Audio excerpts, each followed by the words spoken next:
Hai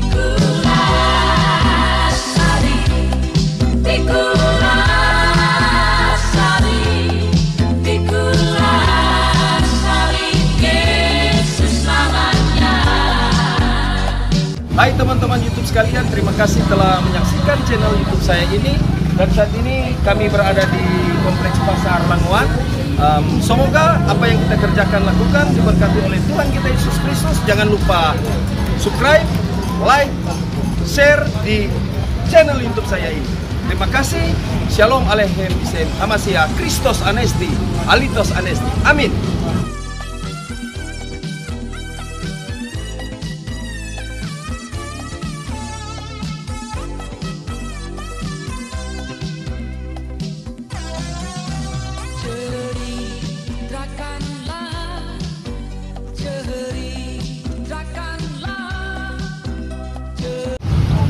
Kita percaya sampai sejauh ini kita boleh diberkati oleh kebenaran firman Tuhan yang boleh disampaikan oleh semua hamba-hamba Tuhan, mulai dari hamba Tuhan pertama, ketiga sampai saya yang keempat ini. Dan kita bersyukur kalau sampai saat ini kita masih diberikan kekuatan, kesehatan, napas kehidupan. Kita percaya semua karena anugerah Tuhan, kasih sayang Tuhan di dalam kehidupan kita sebagai anak-anaknya. Untuk itu pertama-tama saya mengucapkan salam sejahtera bagi kita sekalian. Shalom. Assalamualaikum warahmatullahi wabarakatuh. Om Swastiastu, Namo Buddhaya, salam kebajikan.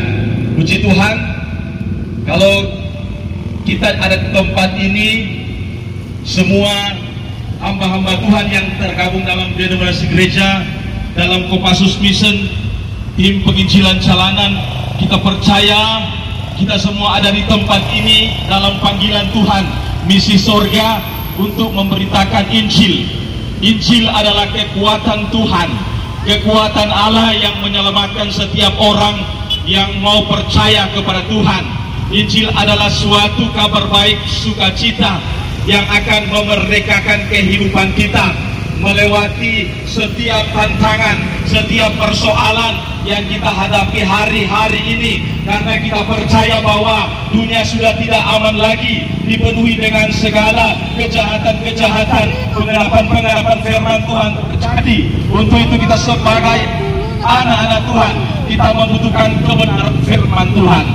Nah, pada siang hari ini kalau hamba Tuhan tadi berbicara mengenai bagaimana kita boleh hidup di dalam kasih Kristus, telah dimerdekakan di dalam Kristus Yesus. Untuk itu, ketika keselamatan sudah diberikan kepada kita, biarlah kita terus hidup menyenangkan Tuhan lewat kehidupan kita yang berkenan di hadapan Tuhan, menjadi alat kebenarannya Tuhan. Dan hamba Tuhan yang kedua berbicara mengenai angin ribut. Bagaimana kita sebagai anak-anak Tuhan tidak lepas daripadanya angin ribut atau berbicara tantangan masalah badai di dalam kehidupan kita.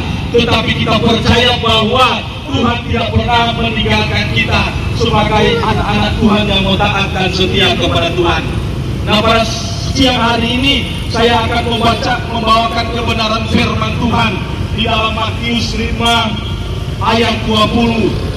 Berbicara bagaimana aku berkata kepadamu bahwa jika keagamaanmu tidak melebihi daripada ahli-ahli Taurat dan orang-orang Farisi, kamu tidak layak untuk masuk ke dalam kerajaan sorga. Aku berkata kepadamu, jika kamu keagamaanmu tidak melebihi daripada ahli-ahli Taurat dan orang Farisi, kamu tidak akan masuk ke dalam kerajaan sorga. Nah, kita melihat bagaimana orang Farisi dan ahli-ahli Taurat ini, bagaimana ketika pada zaman Tuhan Yesus, mereka menolak akan Tuhan Yesus sebagai Tuhan dan Raja, sebagai Sang Pencipta. Kalau kita melihat ke belakang bagaimana keagamaan ini dijelaskan dalam bahasa Yunani, yaitu eugenia, yaitu yang dimaksud adalah kesalehan. Bagaimana kebenaran yang ada di dalam kehidupan kita, keselamatan yang harus kita kerjakan di dalam kehidupan kita. bagaimana kesalehan kebenaran ini kalau tidak melebihi daripada ahli-ahli Taurat dan orang Farisi, kita tidak akan masuk ke dalam kerajaan sorga.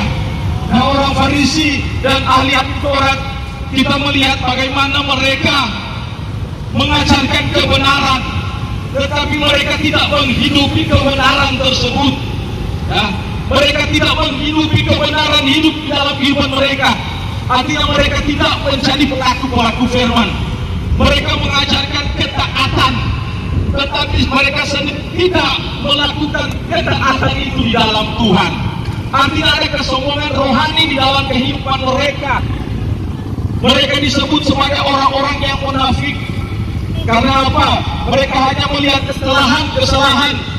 Mereka hanya melihat kekurangan-kekurangan, bahkan melihat dosa-dosa orang lain, tetapi mereka tidak melihat kesalahan, kekurangan, bahkan dosa-dosa daripada mereka sendiri. Mereka tidak menjadi pelaku-pelaku firman. Firman Tuhan berkata, jauhilah mereka semuanya itu.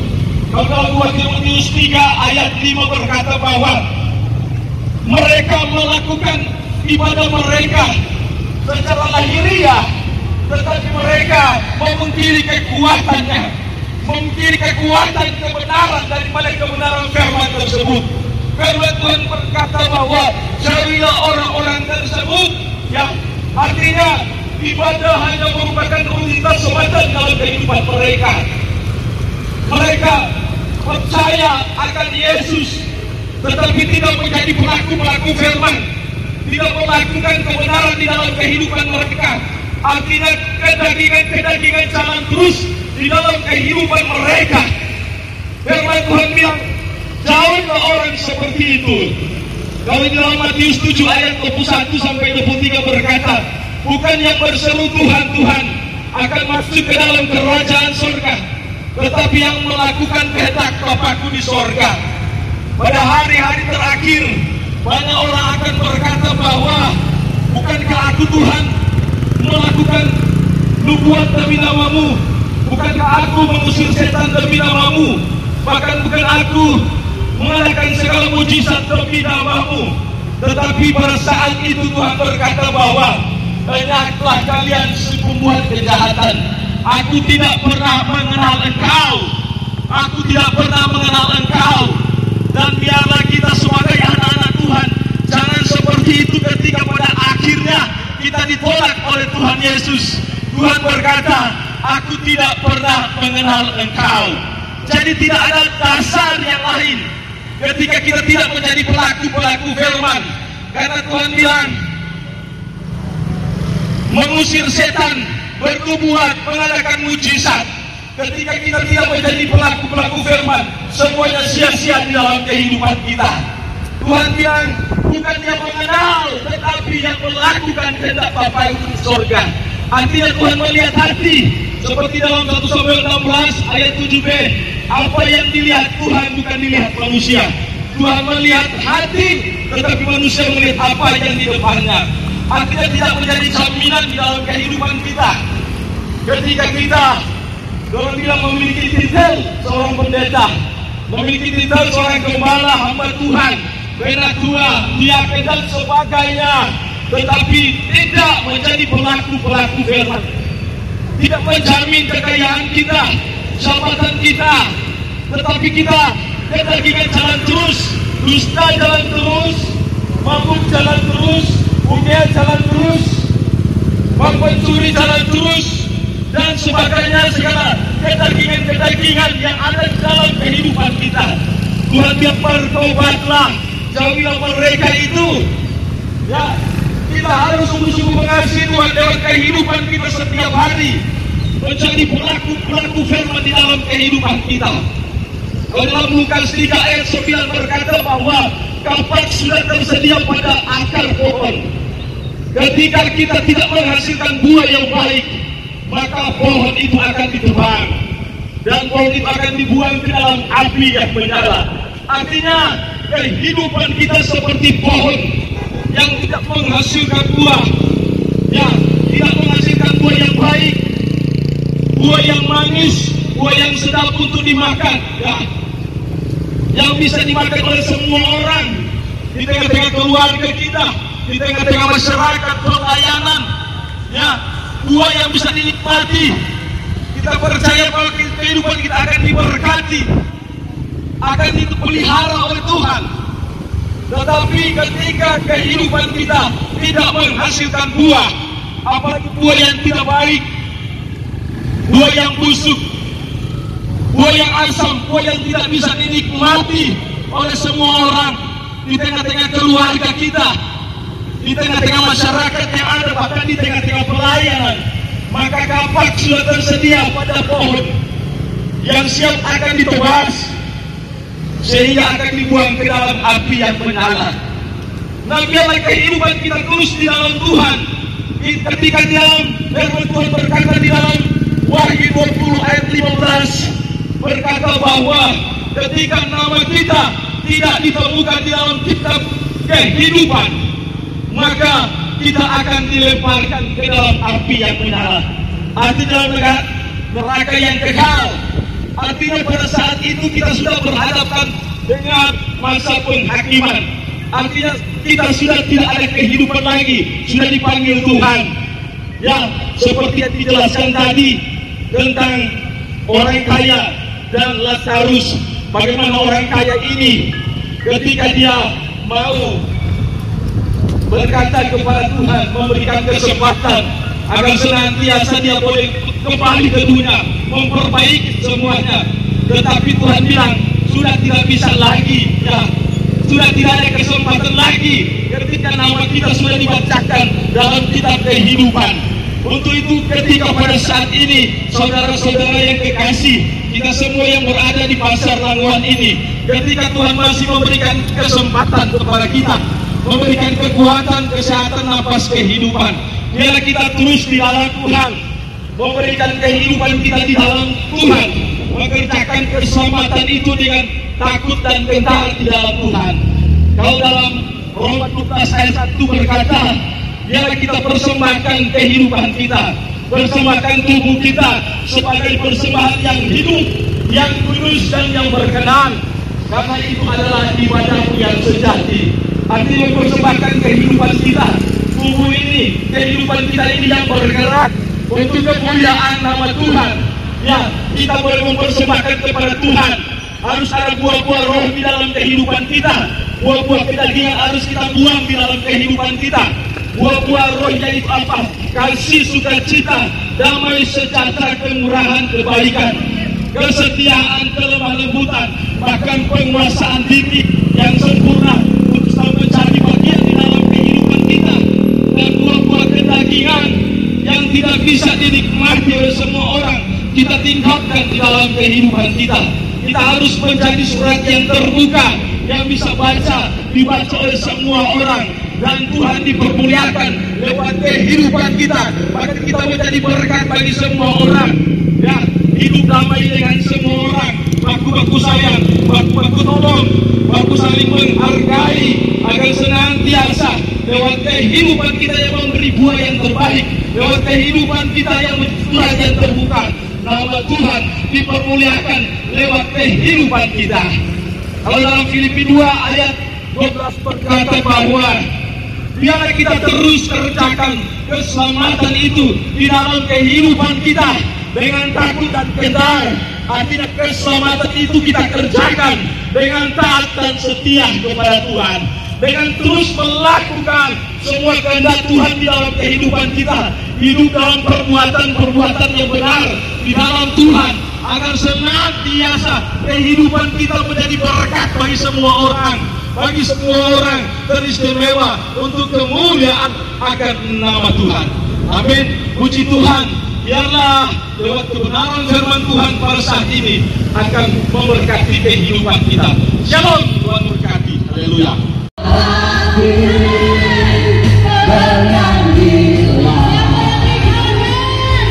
Musuh dikalahkan, umatnya dibebaskan, Allah bersab di tempat kudusnya.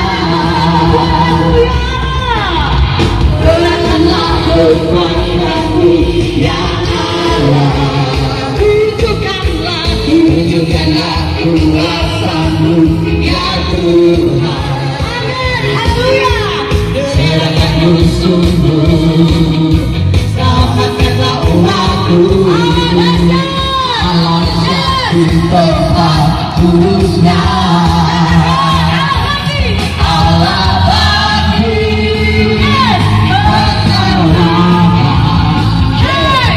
Allah bangkit, pengambilan musuh dikalahkan, umatnya dibebaskan. Allah syahid tempat kudusnya.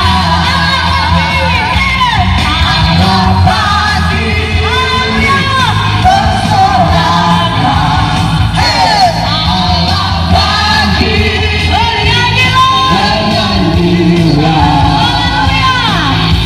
Musuh dikalahkan, umatnya dibebaskan. Allah dahsyat di tempat kudusnya. Oleh darah Anak Domba, oleh kesaksian kita, dikalahkan, rasanya dihancurkan oleh darah Anak Domba, oleh darah Anak Domba, oleh kesaksian kita, dikalahkan, rasanya dihancurkan oleh darah Anak Domba. Sekarang tiba bersama tanda kuasa dan pemerintahan Allah kita, kuasanya yang dimaafkan karena telah diletakkannya pada pendapat kita. Oleh darah Anak Domba, oleh kesaksian kita, iblis dikalahkan, rasanya dihancurkan oleh darah Anak Domba, oleh darah Anak Domba, oleh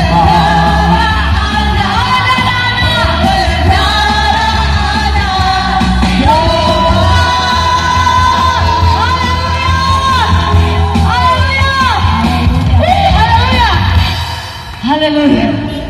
Oleh karena kita telah ditebus oleh darah Kristus, biarlah Tuhan suka-suka membuat kita untuk lebih dekat dengan Tuhan, untuk lebih mengandalkan Tuhan, untuk lebih memuliakan Tuhan.